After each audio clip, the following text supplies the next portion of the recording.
भारत भूमि एक ऐसी दिव्य भूमि है जहां प्रत्येक कण में भक्ति, प्रत्येक नदी में श्रद्धा और प्रत्येक पहाड़ी में कोई न कोई तीर्थ समाया हुआ है। इन सब में सबसे अद्भुत और रहस्यमयी है पुरी में स्थित जगन्नाथ मंदिर, जो न केवल धार्मिक दृष्टिकोण से महत्वपूर्ण है बल्कि यह कई ऐतिहासिक रहस्यों और चमत्कारों से भी भरा पड़ा है। इस कहानी में हम आपको इस मंदिर की उत्पत्ति, विकास, चमत्कारों, आक्रमणों और इसके अनूठे विज्ञान से परिचित कराएंगे। महाभारत युद्ध के बाद जब यदुवंश में कलह बढ़ा, तब भगवान श्री कृष्ण प्रभास क्षेत्र के जंगल में विश्राम कर रहे थे। वहीं एक शिकारी जरा ने उनके पैर को हिरण समझकर तीर मार दिया। श्री कृष्ण मुस्कुराए और शांत भाव से अपना शरीर त्याग कर स्वधाम लौट गए। जब पांडवों ने अंतिम संस्कार किया तो सब जल गया, पर श्री कृष्ण का हृदय नहीं जला, वह चमकता रहा। अर्जुन ने उसे समुद्र में प्रवाहित कर दिया। यही दारु ब्रह्म कहलाया, वह दिव्य हृदय जो अमर रहा। सतयुग की बात है, जब धरती पर अधर्म और अज्ञान का अंधकार छा गया था। भगवान विष्णु ने यह निश्चय किया कि वे कलयुग के लिए एक ऐसा रूप धारण करेंगे जो जनता को धर्म की ओर आकर्षित करेगा। उसी समय नीलांचल पर्वत के पास एक तपस्वी राजा इंद्रद्युम्न ने सपना देखा कि एक दिव्य मूर्ति समुद्र में बह रही है और उसे उस मूर्ति को प्राप्त कर मंदिर बनवाना है। राजा इंद्रद्युम्न मालवा का राजा था। उन्होंने राज्य छोड़कर उड़ीसा के समुद्र तट की ओर प्रस्थान किया। वहां उन्होंने वर्षों तक कठोर तप किया। अंततः भगवान नारायण ने स्वप्न में दर्शन दिया और कहा, हे राजन, तुम्हारा प्रयास सफल होगा। समुद्र से एक दिव्य काष्ठ लकड़ी प्रकट होगी, उसी से मेरी मूर्ति गढ़ी जाएगी। कुछ ही दिनों बाद समुद्र में एक विशाल लकड़ी का तना बहकर किनारे पर आया। वह न तो डूब रहा था, न ही जल में गल रहा था। राजा ने तत्क्षण इसे पहचान लिया। राजा ने मूर्ति निर्माण के लिए भगवान विष्णु से प्रार्थना की। तभी एक वृद्ध कारीगर आया, जिसने कहा कि वह इन मूर्तियों को बनाएगा, परंतु शर्त यह है कि निर्माण के दौरान कोई भी अंदर नहीं झांकेगा। राजा ने वचन दिया। कई दिन बीते, भीतर से हथौड़े की आवाजें आती रहीं, लेकिन 21वें दिन जब आवाजें बंद हो गईं, तो राजा ने बेचैनी में द्वार खोल दिया। कारीगर गायब था और मूर्तियां अधूरी थीं। भगवान जगन्नाथ, बलभद्र और सुभद्रा की मूर्तियां बिना हाथ पांव के।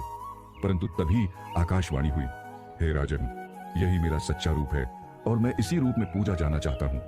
राजा इंद्रद्युम्न ने विशाल मंदिर का निर्माण कराया।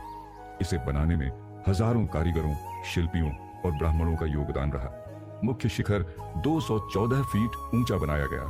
मंदिर का गर्भगृह भगवान जगन्नाथ, बलराम और सुभद्रा को समर्पित किया गया।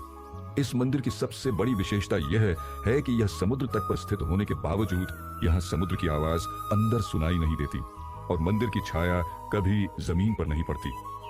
मध्यकाल में जब मुस्लिम आक्रांताओं ने भारत पर आक्रमण किया, तब कई बार इस मंदिर को भी नष्ट करने की कोशिश हुई। एक बार औरंगजेब ने मूर्तियां तोड़ने के लिए सेना भेजी, लेकिन मंदिर में प्रवेश करते ही उसकी सेना अंधी हो गई। भयभीत होकर वे लौट गए।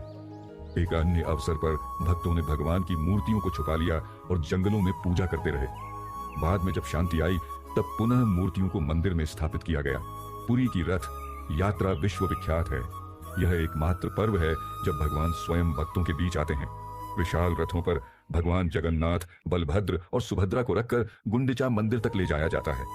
रथों की बनावट, पूजा विधि, मार्ग और रस्में इतनी जटिल हैं कि इसे केवल सेवक परिवार ही कर सकते हैं। रथ खींचने का सौभाग्य लाखों लोग प्राप्त करने आते हैं। ऐसा माना जाता है कि जिसने भगवान के रथ की रस्सी को एक बार भी छू लिया, उसका जीवन सफल हो जाता है। सुदर्शन चक्र का चमत्कार। मंदिर के शीर्ष पर स्थित सुदर्शन चक्र किसी भी दिशा से देखने पर सीधा दिखाई देता है। यह 20 फुट ऊंचा और 2 टन वजनी है। प्रसाद का रहस्य। मंदिर का महाप्रसाद 56 भोगों के रूप में बनता है।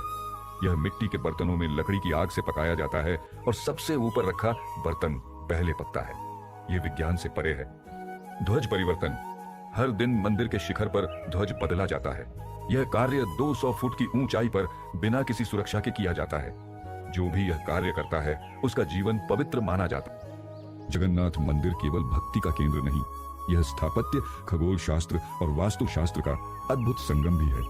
उदाहरण के लिए मंदिर का शिखर ऐसा बनाया गया है कि सूर्य की पहली किरण गर्भगृह तक पहुंचती है। समुद्र की हवा इतनी संतुलित है कि हर मौसम में मंदिर में एक ही प्रकार की हवा का प्रवाह होता है।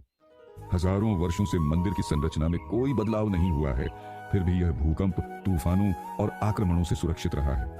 12 से 19 वर्षों में एक विशेष परंपरा होती है नवकलेवर, जिसमें भगवान की मूर्तियां एक विशेष नीम के पेड़ दर्शनदात्री नीम से बनाई जाती हैं और पुरानी मूर्तियों को विश्राम दिया जाता है।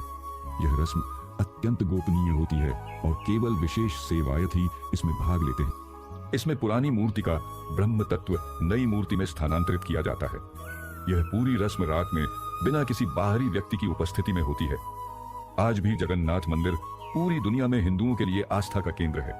विदेशों में भी ISKCON के माध्यम से भगवान जगन्नाथ की पूजा होती है। दुनिया के 100 से अधिक देशों में रथ यात्रा निकाली जाती है।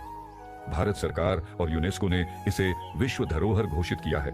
यहाँ हर साल लाखों श्रद्धालु दर्शन करने आते हैं। इस मंदिर ने धर्म, संस्कृति, पर्यटन और भारतीय पहचान को एक नया आयाम दिया है।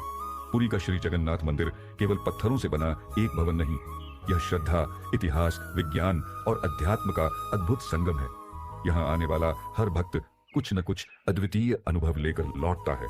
भगवान जगन्नाथ न केवल हमारे आराध्य हैं, बल्कि वे सिखाते हैं कि जीवन में पूर्णता श्रद्धा और भक्ति से ही मिलती है। उनकी विशाल आंखें मानो कहती हैं, मैं सब देखता हूँ, सब जानता हूँ और सबको अपनाता हूँ। जय जगन्नाथ।